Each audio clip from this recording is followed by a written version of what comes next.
Hello students, welcome to my channel. तो जैसे कि प्रीवियसली हमने कुछ कैपिटल गेन के क्वेश्चन कंप्लीट किए थे एमसीक्यू में। अब आगे हम थियरिकल और क्वेश्चन कंप्लीट करेंगे कैपिटल गेन के रिलेटेड। और पहले मैं आपको बता दूं कि हमारा जो लेवल अप कोचिंग एप्लीकेशन है, जो आप प्ले स्टोर से डाउनलोड कर सकते हो, जिसकी लिंक मैं नीचे डिस्क्रिप्शन में दे देता हूं, और वहां पर जाके आप डाउनलोड करके देख सकते हो। वहाँ पर पेड कोर्स के अंदर मिनिमम कॉस्ट के अंदर सारे एमसीक्यू के लेक्चर और डिटेल लेक्चर भी प्रोवाइडेड है, और जिसमें यूनिवर्सिटी के सारे प्रीवियस ईयर के टैक्सेशन के क्वेश्चन भी आ जाते हैं। ठीक है, थोड़े समय के अंदर जितने एमसीक्यू है वो भी हम वहाँ पर अपलोड कर रहे हैं, और पीडीएफ के साथ। ठीक है, आपको एकदम डिजिटल और अच्छे वे से पीडीएफ मिलेगी। ठीक है, तो डाउनलोड करके आप देख सकते हो। वहाँ पर डेमो भी अवेलेबल है, ठीक है, 2-3 वीडियो के, और वहाँ से आप डाउनलोड करके देख सकते हो कि अगर आपको पसंद आता है तो आप परचेस कर सकते हो। तो चलिए हम स्टार्ट करते हैं आगे के टॉपिक। तो देखिए 46 क्वेश्चन पे हम आए थे। तो 46 नंबर जो क्वेश्चन है उसमें पूछा क्या है, पहले पढ़ो। In the term of section 242A, 2 subsection 42A, okay, unlisted security are treated as a long term capital asset. Okay, unlisted security long term capital asset तभी कही जाएगी, कब? तो बोला if they are held for the period more than, मतलब long term capital asset कब कही जाती।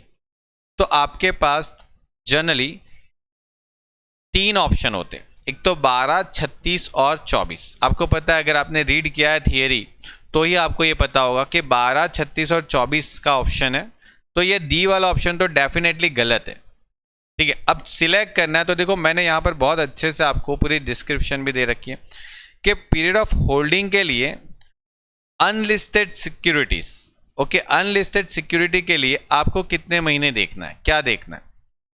तो सवाल यह है कि अनलिस्टेड, देखो यहाँ पर अनलिस्टेड शेयर, और अनलिस्टेड शेयर के लिए अगर देखा जाए तो आप 24 महीने से अगर कम टाइम पे रखते हो तो वो शॉर्ट टर्म कैपिटल एसेट होती है, और 24 महीने के ज़्यादा टाइम पे रखते हो तो वो लॉन्ग टर्म कैपिटल एसेट होती है।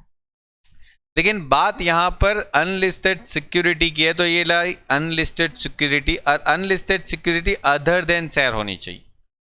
ठीक है, और यहाँ पर देखो कुछ स्पेसिफिक बोला नहीं है कि अनलिस्टेड सिक्योरिटी कौन सी। तो अगर यहाँ पर अनलिस्टेड सिक्योरिटी अदर देन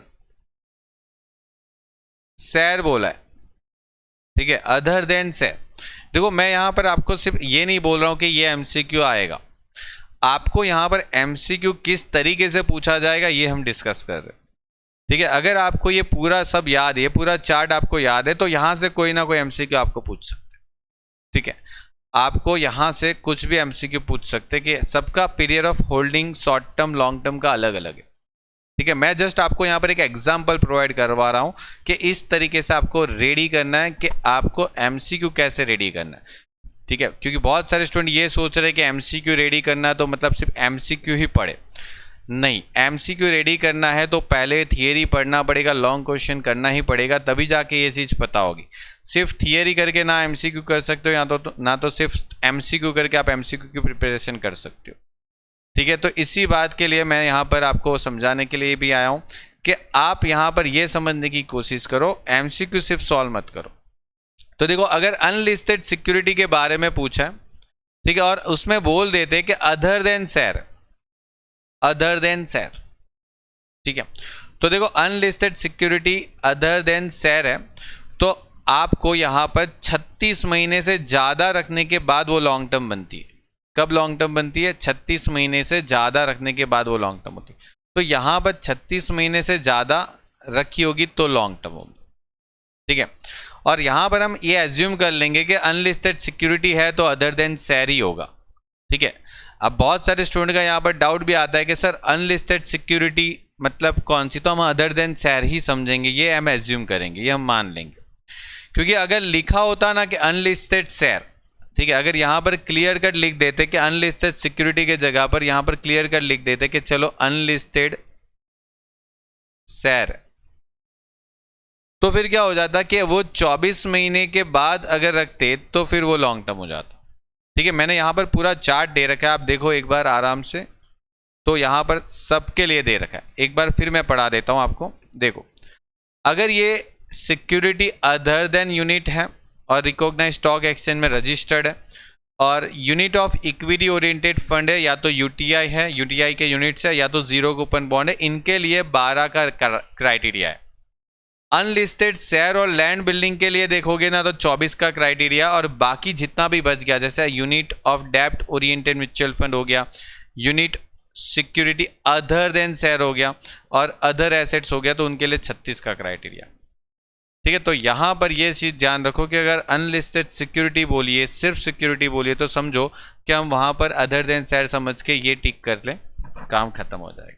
और क्लियर कट अनलिस्टेड शेयर बोला है तो 24 महीना आएगा, 24 महीने से बाद अगर बेचोगे तो वो लॉन्ग टर्म हो जाएगा, अदरवाइज वो शॉर्ट टर्म हो जाएगा। डन, तो ये थोड़ा ध्यान रखा करिए, कंप्लीट करिए। वापस देखो, उसी टाइप का बहुत सारे क्वेश्चन बन सकते हैं। देखो, इसी टॉपिक से मैंने आपको कितने सारे क्वेश्चन बना के दिए, आप देखो यही सेक्शन है, सेक्शन भी पूछ सकते हैं, याद कर लो, पीरियड ऑफ होल्डिंग की सेक्शन है। ठीक है, ये जो सेक्शन है वो कौन सी है, पीरियड ऑफ होल्डिंग की सेक्शन है। ठीक है, आप सिक्योरिटी अपने पास कितने टाइम होल्ड करते हो। Listed security are treated as a long term. अच्छा देखो, यहाँ पर लिस्टेड सिक्योरिटी की बात बोली, और जब भी लिस्टेड सिक्योरिटी की बात आए ना तो यहाँ पर देखो लिस्टेड बोला है, देखो ये रहा लिस्टेड। ठीक है, यहाँ पर लिस्टेड की बात बोली गई है, ये रहा देखो लिस्टेड, और लिस्टेड होता है तो 12 महीने का क्राइटेरिया, तो मतलब यहां पर जो आपका फाइनल आंसर है वो ये आ जाएगा। ठीक है, कि अगर 12 महीने से ज्यादा रखा तो वो लॉन्ग टर्म बन जाएगा, 12 महीने से कम रखा तो शॉर्ट टर्म हो जाएगा। चलो, in case of transfer unlisted share, unlisted share the asset will be treated as a short term capital asset if. अच्छा देखो, अनलिस्टेड शेयर के बारे में बोला, आप देखो यहां पर क्लियर कट है कि नहीं, अनलिस्टेड शेयर, तो वर्ड पूरा क्लियर है, अनलिस्टेड इक्विटी शेयर, और अनलिस्टेड इक्विटी शेयर ये रहा। अनलिस्टेड शेयर के अंदर कितने महीने का क्राइटेरिया, 24 का, तो ये आपका यहाँ पर 24 हो गया। ओके, कि ये आपका 24 का हो गया। तो देखो तीनों तीन आ गया, ये 24 भी आ गया, ये 12 का भी आ गया, और यहाँ पर 36 का भी आ गया। ठीक है, तो ध्यान रखा करिए, एक ही टॉपिक से आप क्लियर कर सकते हो सारी टॉपिक को। और एक खास चीज आपको मैंने बताया कि ये जो पीडीएफ है, ठीक है, इसकी पीडीएफ और बाकी सभी एमसीक्यू की जो पीडीएफ है वो एप्लीकेशन के ऊपर आप अपलोड करते जाएंगे हम। ठीक है, और वहाँ पर आप मिनिमम कॉस्ट के अंदर कोर्स परचेस कर सकते हो, और फिर पूरी पीडीएफ भी आपको मिल जाएगी। वहाँ पर आपको सारे वीडियो डिटेल लेक्चर के साथ पूरे वीडियो मिल रहे हैं, तो वहाँ पर से आप देख सकते हो। ठीक है, और ये पूरी पीडीएफ भी वहाँ पर अपलोड होगी। चलो आगे देखो, और थोड़ा topic, which of the following asset are is a short term asset, मतलब शॉर्ट टर्म कौन सा है। ठीक है, कब शॉर्ट टर्म, कब शॉर्ट टर्म होगा, तो बोला कि अगर 12 महीने से ज्यादा रखा। ठीक है, क्या बोला, if it is held more than 12 month, अगर मोर देन 12 मंथ रखने के बाद भी अगर वो शॉर्ट टर्म कैसे हो सकती है, कौन सी एसेट ऐसी है जो 12 महीने के बाद भी रखी तो शॉर्ट टर्म। ठीक है, इनमें से देखो एक चीज बताऊं, एक चीज समझो, 12 महीने वाली ढूंढ लो कि 12 महीने से ज्यादा रखी हो तो शॉर्ट टर्म होनी चाहिए, ऐसा बोला है। लेकिन आपको पता है 12 महीने से कम वाली कौन सी शॉर्ट टर्म है, वो ढूंढ लो तो आपको पता चल जाएगा। जैसे कि देखो यहां पर 3 ऑप्शन, 1 2 3, तो देखो जीरो कूपन बॉन्ड तो है ना, जीरो कूपन बॉन्ड है ना, 12 महीने से ज्यादा चला जाएगा ना, 12 महीने से ज्यादा, तो वो लॉन्ग टर्म कैपिटल एसेट हो जाएगी।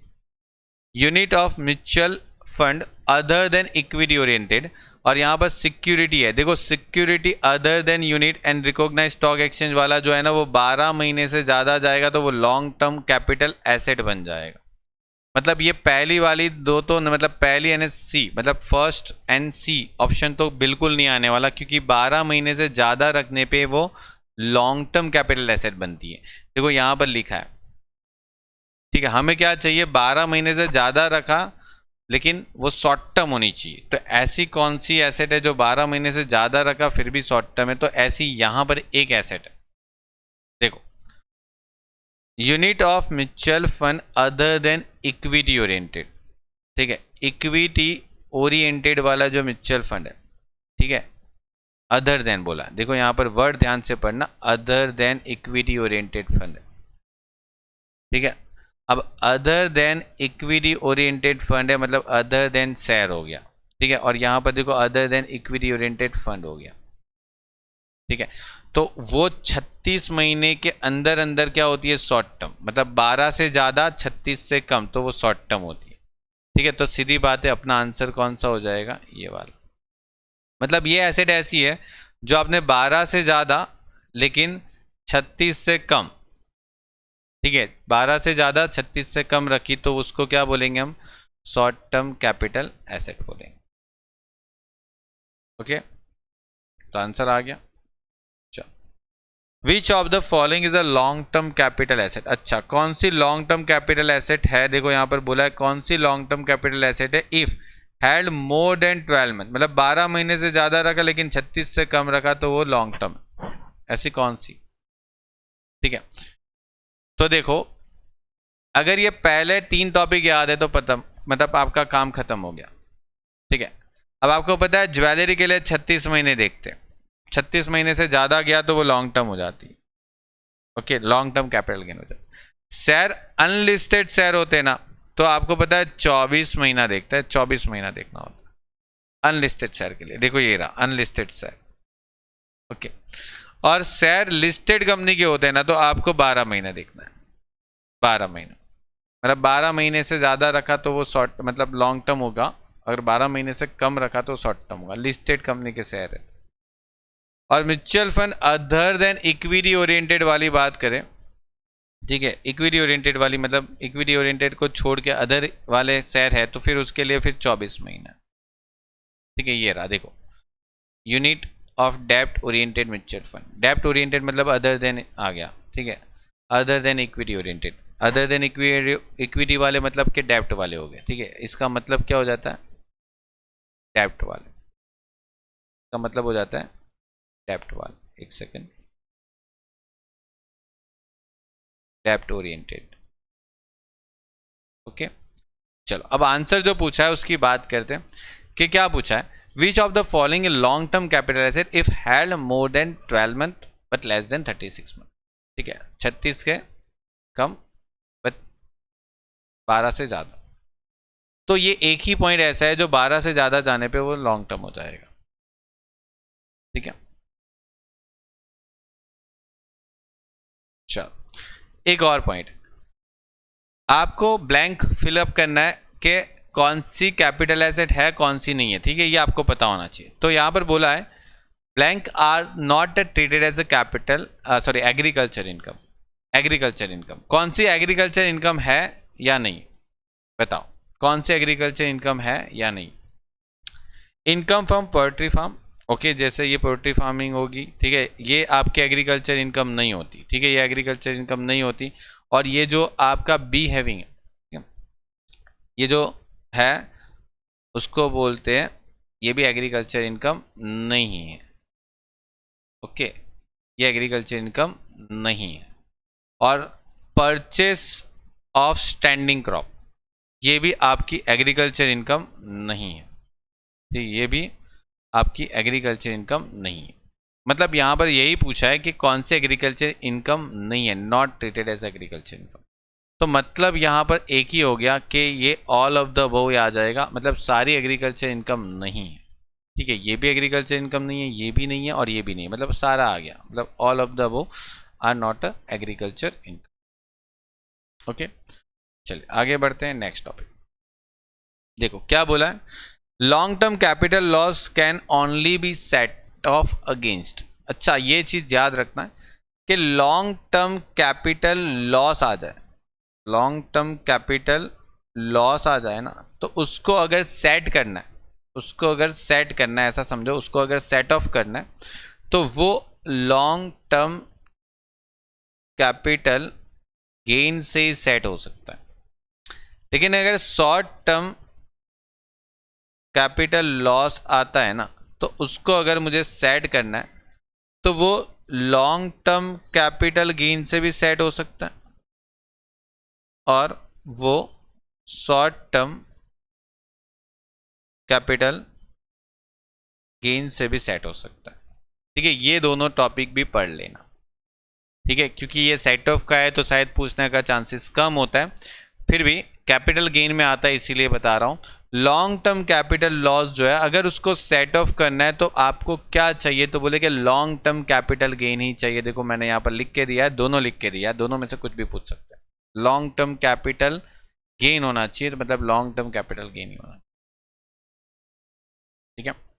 चलो, मतलब long term capital loss long term capital gain के सामने ही सेट हो सकता है। अच्छा, अब मोस्ट इंपॉर्टेंट टॉपिक आपका, यहीं से आपको डेफिनेटली एमसीक्यू पूछेंगे। आपको यहां पर यह बोला गया कि कौन सी सेक्शन ऐसी है कि किसको अवेलेबल है। जैसे कि लाइक देखो यहां पर आपको बोला गया है कि exemption under section 54 and 54B। क्या बोला? सेक्शन 54 एग्जेम्पशन अंडर सेक्शन 54 और 54B किसको अवेलेबल होता है। तो देखो मैंने आपको बहुत अच्छे से एक चार्ट दे रखा है, आप सारी सेक्शन एक साथ पढ़ सकते हो।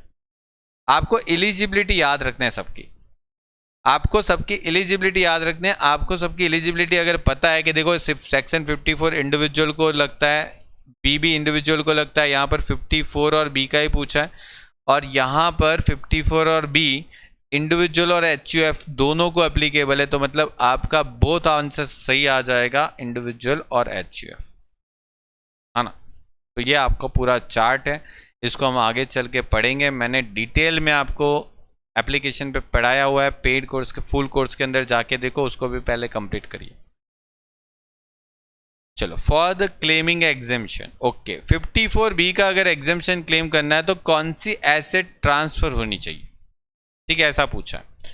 तो आपको यहां पर ही मिल जाएगा, देखो यहां पर लिखा है कि एसेट कौन सी ट्रांसफर होनी चाहिए, तो बोला कि अर्बन एग्रीकल्चर लैंड। थोड़ा मैं जूम करके आपको बताता हूं, ठीक है, ये रहा अर्बन एग्रीकल्चर, आप देख सकते हो अर्बन एग्रीकल्चर लैंड आपको ट्रांसफर करनी पड़ेगी। तो यहां पर अर्बन एग्रीकल्चर लैंड ट्रांसफर करेंगे, ठीक है, अर्बन एग्रीकल्चर लैंड अगर आप ट्रांसफर करेंगे तो आपको 54B का एग्जेम्पशन ले सकते हो, ठीक है। देखो सिंपल सा, अगर आपको वो पूरा चार्ट याद है ना, अगर आपके पास पूरा चार्ट है तो आप पूरा कंप्लीट कर सकते हो। Claiming exemption 54B, the new agriculture land should be purchase. कौन सी एग्रीकल्चर लैंड आप कहाँ पर परचेस कर सकते हो, कौन से टाइम, ठीक है। तो एक चीज मैं यहाँ पर आपको एक्स्ट्रा बता देता हूँ कि आप 54B में जो लैंड बेचोगे ना, वो अर्बन एग्रीकल्चर लैंड बेचते हो। आप 54B में कौन सी लैंड बेचते हो? अर्बन लैंड, ठीक है, क्योंकि रूरल लैंड बेचने पे तो कैपिटल गेन ही नहीं होता, ठीक है। और आप नई एग्रीकल्चर लैंड जो खरीद रहे हो ना, वो चलेगा, वो रूरल एरिया में खरीदो या अर्बन एरिया में खरीदो, कोई फर्क नहीं पड़ता, आप शहर में खरीदो या गांव में खरीदो, लेकिन वो एग्रीकल्चर लैंड होनी चाहिए, ये जरूरी है, ठीक है। अब सवाल ये है कि वो परचेस कितने टाइम में करना चाहिए, तो ये भी यहां पर अवेलेबल है। परचेस कितने टाइम में करना चाहिए, तो परचेस के लिए 2 साल है। कितने साल है? 2 साल के अंदर अंदर आपको परचेस। लेकिन सवाल ये है कि 2 साल से काम नहीं चलेगा, क्योंकि देखो यहां पर भी 2 है और यहां पर भी 2 है। पता होना चाहिए कब से 2 साल, तो ये होगा from the date of transfer. कब से? From the date of transfer, मतलब आप कब से, तो from the date of transfer से आप नई एग्रीकल्चर लैंड खरीद सकते हो और 54B का एग्जेम्पशन ले सकते हो। और ये भी मैंने यहाँ पर चार्ट में देके रखा है, देखो मैं आपको फिर से जूम करके बताता हूँ, ये रहा, देखो यहाँ पर लिखा है 2 ईयर के, और एक और चीज यहाँ पर देखो, ये रहा purchase within a period of 2 year after the date of transfer. Okay, after या तो फ्रॉम चलेगा, ठीक है, आफ्टर फ्रॉम, आफ्टर या तो फ्रॉम चलेगा। आप देख लो ये आपका यहाँ पर, ठीक है। तो काफ़ी कुछ डिटेल में मैंने आपको ये सारे चार्ट प्रोवाइड किए। ये थोड़ा छोटा दिख रहा है क्योंकि चार्ट मुझे पूरा एक पेज पे लेना था ना, इसीलिए मतलब थोड़ा स्मॉल हो गया, लेकिन आपके मोबाइल के अंदर आप जूम करके देख सकते हो PDF को। ओके, तो यहाँ पर ये आपको पूरा मिल जाएगा। ओके, तो चलिए ये आपके ख़त्म हो गए 55 MCQ, जिसमें कैपिटल गेन के भी आ गए, और मैंने जितने समझाया उसको समझो, और किस तरीके से आप खुद भी क्रिएट करने की कोशिश करो MCQ को, ठीक है। आप थियरी पढ़ो और उसमें से सोचो कि यहाँ से MCQ पूछ सकते कि नहीं पूछ सकते, ठीक है, बनाने की कोशिश करो। अगर आप MCQ बनाना सीख गए ना, तो आप एग्ज़ाम डेफिनेटली पास कर जाओगे। ठीक है, आप सही ऑप्शन खुद ढूंढो, खुद बनाओ, तो जाके आपको बहुत अच्छे से प्रैक्टिस होने वाली। ठीक है, चलिए तो फिर नेक्स्ट लेक्चर में मिलते हैं, तब तक के लिए good bye and take care.